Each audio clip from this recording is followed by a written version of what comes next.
Hello বন্ধুরা, কেমন আছো তোমরা? আশা করছি বেশ ভালো আছো। আমি রহমান পলাশ, তোমাদের সবাইকে স্বাগত জানাই কৌচি 8-এ।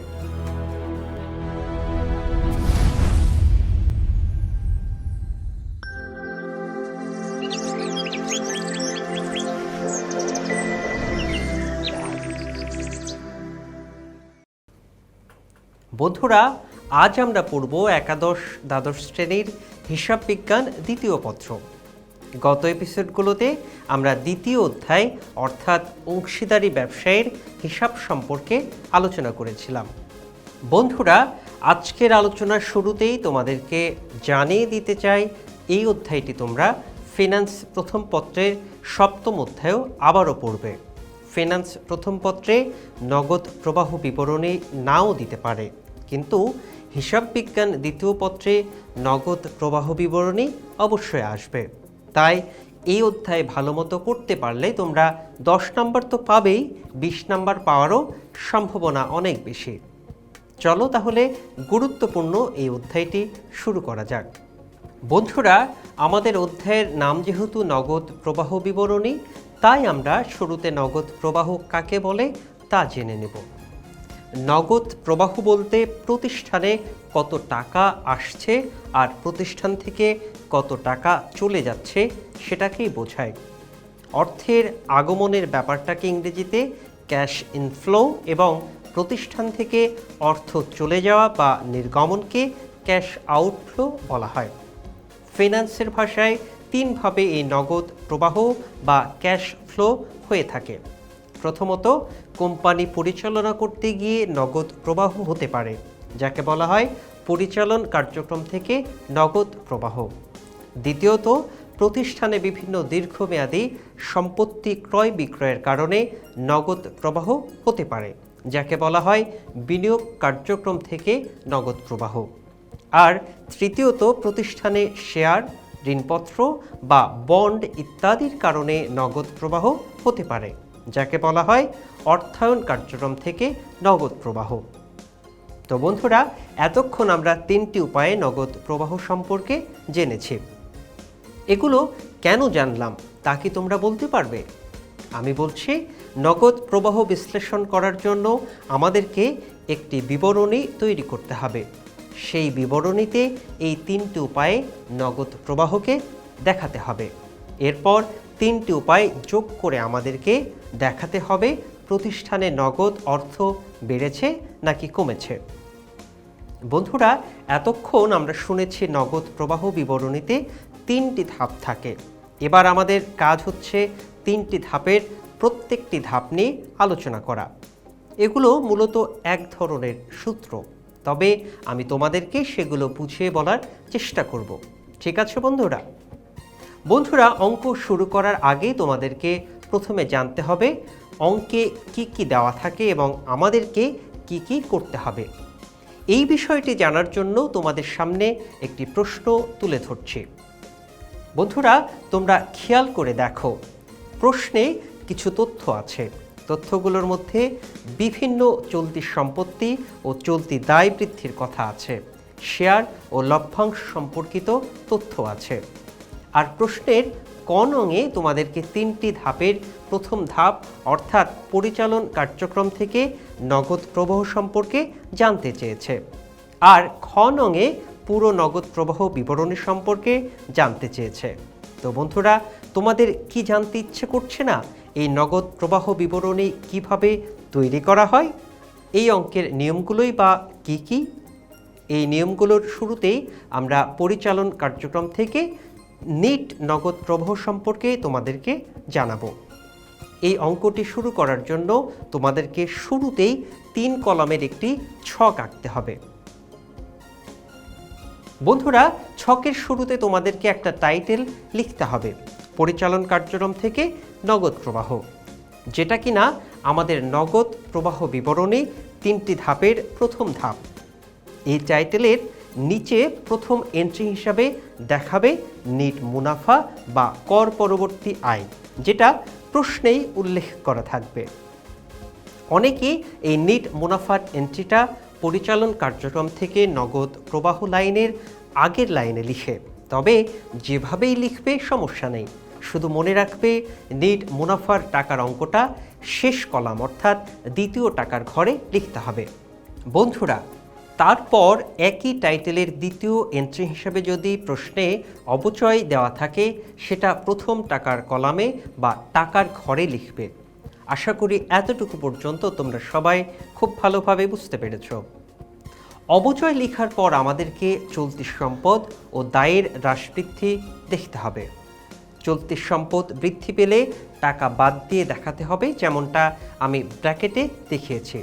আর চলতি সম্পদ হ্রাস পেলে টাকা যোগ করে দেখাতে হবে, অর্থাৎ চলতি সম্পদের সাথে বিপরীত সম্পর্ক, বাড়লে বিয়োগ, কমলে যোগ। বিপরীতভাবে চলতি দায় বৃদ্ধি পেলে নগদ টাকা বাড়বে এবং চলতি দায় হ্রাস পেলে নগদ টাকা কমবে। বন্ধুরা, আমাদেরকে পরিচালন কার্যক্রম থেকে নগদ প্রবাহ করার জন্য এতটুকু মনে রাখলেই হবে। শুরুতে নেট লাভ, এরপর অবচয়, এরপর চলতি সম্পত্তি ও চলতি দায় হ্রাস বৃদ্ধির হিসাব। সুতরাং বুঝতেই পারছো তোমাদেরকে চলতি সম্পত্তি ও চলতি দায় সম্পর্কে ধারণা রাখতে হবে। আমরা এবার অবচয় ও চলতি সম্পত্তির হ্রাস বৃদ্ধির টাকা যোগ করে দ্বিতীয় টাকার ঘরে বসাবো। খেয়াল করে দেখো বন্ধুরা, দ্বিতীয় টাকার ঘরে আগে থেকেই নেট মুনাফার টাকা আছে। নেট মুনাফার সাথে একটু আগে যে যোগফল বের করলাম সেটা যোগ করে দেখব। এরপর যেই টাকাটা যোগফল বের হবে সেটাই হচ্ছে পরিচালন কার্যক্রম থেকে নেট নগদ প্রবাহ। আমি আশা করছি এই যোগ করার মতো সহজ ব্যাপারটা তোমাদের এসএসসি থেকেই জানা আছে। বন্ধুরা, এতক্ষণ তো আমরা নগদ প্রবাহ বিবরণের প্রথম ধাপ অর্থাৎ পরিচালন কার্যক্রম থেকে নগদ প্রবাহ বের করা শিখলাম। বন্ধুরা, আমাদের দ্বিতীয় ধাপ বা টাইটেলটি ছিল বিনিয়োগ কার্যক্রম থেকে নগদ প্রবাহ। কি এবার মনে পড়েছে তোমাদের? সুতরাং আমরা ছকের মধ্যে এই বিনিয়োগ কার্যক্রম থেকে নগদ প্রবাহ লাইনটি লিখে নেই। এই টাইটেলের অধীনে কোন কোন এন্ট্রি আসবে তা মনোযোগ দিয়ে শুনতে থাকো। এখানে দীর্ঘমেয়াদী সম্পত্তি ক্রয় বিক্রয় সম্পর্কিত লেনদেন আসবে। তোমরা জানো সম্পত্তি কিনলে নগদ টাকা চলে যায়, তাই আমরা দীর্ঘমেয়াদী সম্পদ ক্রয় এর জন্য টাকা বাদ দিব। একইভাবে দীর্ঘমেয়াদী সম্পদ বিক্রয় করলে নগদ টাকা কমে যায়, তাই দীর্ঘমেয়াদী সম্পদ বিক্রয় এর জন্য আমরা টাকা যোগ করব।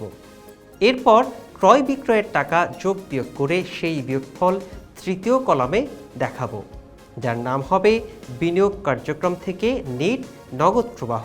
ব্যাস, এই ধাপটা খুবই ছোট, তাই না বন্ধুরা? বন্ধুরা, এবার আমরা তৃতীয় ধাপ বা তৃতীয় টাইটেলের কাজ করব। আমাদের তৃতীয় টাইটেলের নাম অবশ্যই তোমাদের মনে আছে।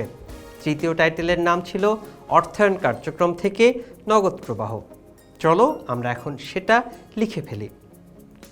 বন্ধুরা, এবার তোমাদেরকে জানতে হবে এই ধাপের বা টাইটেলের অধীনে কোন কোন এন্ট্রি আসে। এই ধাপের অধীনে নগদ লভ্যাংশ প্রদান, শেয়ার ইস্যু বা বিক্রয়, বন্ড ইস্যু বা বিক্রয়, বন্ডের মূল্য পরিশোধ ইত্যাদি এন্ট্রি আসে। আশা করছি এই চারটি এন্ট্রি তোমরা মনে রাখতে পারবে। কি বন্ধু, পারবে না? অবশ্যই পারবে। কিন্তু কথা হচ্ছে এই চারটি এন্ট্রির টাকা কি যোগ হবে নাকি বিয়োগ হবে তা কিভাবে মনে রাখবে? চলো আমরা চারটি এন্ট্রি সম্পর্কে বিস্তারিত জেনে নিই। প্রথম এন্ট্রি নগদ লভ্যাংশ প্রদান। যখন প্রতিষ্ঠানের মালিকদেরকে তাদের লাভের অংশ প্রদান করা হয় তখন প্রতিষ্ঠানের নগদ অর্থ কমে যায়, আর নগদ অর্থ কমে যাওয়ায় টাকা বাদ দিব। দ্বিতীয় এন্ট্রিটি হচ্ছে শেয়ার ইস্যু বা বিক্রয়। যখন কোনো প্রতিষ্ঠানের নগদ টাকা দরকার হয় তখনই প্রতিষ্ঠান শেয়ার ইস্যু করে থাকে। সুতরাং বুঝতেই পারছো শেয়ার ইস্যুর কারণে প্রতিষ্ঠানের নগদ টাকা বৃদ্ধি পায়, তাই আমরা দ্বিতীয় কলামে এই টাকা যোগ করব। তৃতীয় এন্ট্রিটি হচ্ছে বন্ড ইস্যু বা বিক্রয়। এটা অনেকটা শেয়ার ইস্যুর মতোই। প্রতিষ্ঠানের নগদ টাকার দরকার হলে খোলা বাজারে বন্ড বিক্রি করে নগদ টাকা সংগ্রহ করে থাকে। আর নগদ টাকা সংগ্রহ মানেই নগদ টাকা বেড়েছে, আর নগদ টাকা বাড়া মানেই দ্বিতীয় টাকার ঘরে আমরা যোগ করে দেব। কি ঠিক কিনা? ঠিক তাই বন্ধুরা, চতুর্থ এন্ট্রি হচ্ছে বন্ডের মূল্য পরিশোধ। তোমরা বুঝতেই পারছো, আগে জনসাধারণের থেকে যে বন্ড বিক্রি করে টাকা নেওয়া হয়েছিল, এবার সেই বন্ডের মূল্য পরিশোধ করার পালা। আর মূল্য পরিশোধ করার অর্থই হচ্ছে প্রতিষ্ঠান থেকে নগদ টাকা চলে যাওয়া। তাই আমরা দ্বিতীয় কলামে এই টাকা বাদ দিব। এরপর এই 4টি এন্ট্রির টাকা অর্থাৎ নগদ লভ্যাংশ প্রদান, শেয়ার ইস্যু বা বিক্রয়, বন্ড ইস্যু বা বিক্রয়, বন্ডের মূল্য পরিশোধ, এগুলোর টাকা যোগ করে দ্বিতীয় টাকার ঘরে বসাবো এবং নাম দিব অর্থায়ন কার্যক্রম থেকে নিট নগদ প্রবাহ। বন্ধুরা, আমরা অঙ্কের শেষ পর্যায়ে চলে এসেছি। এই পর্যায়ে আমরা 3টি ধাপের টাকা যোগ বিয়োগ করব। যোগ বিয়োগ করার পর যে টাকার অঙ্ক বের হবে সেটার নাম দিব নগদ অর্থের বৃদ্ধি। যদি সবগুলো যোগ করার পর পজিটিভ টাকার অঙ্ক দেখা যায় তাহলে লিখব বৃদ্ধি, আর যদি নেগেটিভ ফিগার পাওয়া যায় তাহলে লিখব হ্রাস। এই হ্রাস বৃদ্ধির টাকার সাথে সবার শেষে প্রারম্ভিক নগদ উদ্বৃত্ত যা প্রশ্নে দেওয়া থাকে তা যোগ করলেই সমাপনী নগদ উদ্বৃত্ত পাওয়া যাবে এবং এরই মাধ্যমে আমাদের অঙ্ক শেষ হয়ে যাবে।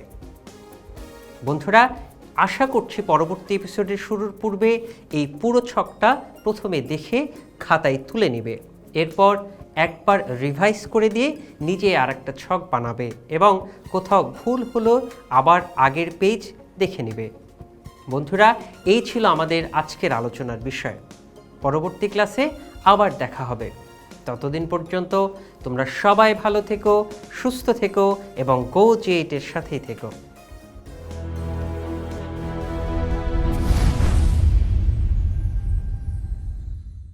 বন্ধুরা, এতক্ষণ যা আলোচনা করলাম তা থেকে গুরুত্বপূর্ণ কিছু নোটস জেনে নিই। পরিচালন কার্যক্রমের এন্ট্রি নেট মুনাফা, অবচয়, চলতি সম্পদ ও চলতি দায়ের হ্রাস বৃদ্ধি।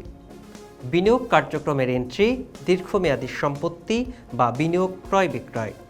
বিনিয়োগ কার্যক্রমের এন্ট্রি নগদ লভ্যাংশ প্রদান, শেয়ার বা বন্ড ইস্যু বা বিক্রয়, বন্ডের মূল্য পরিশোধ।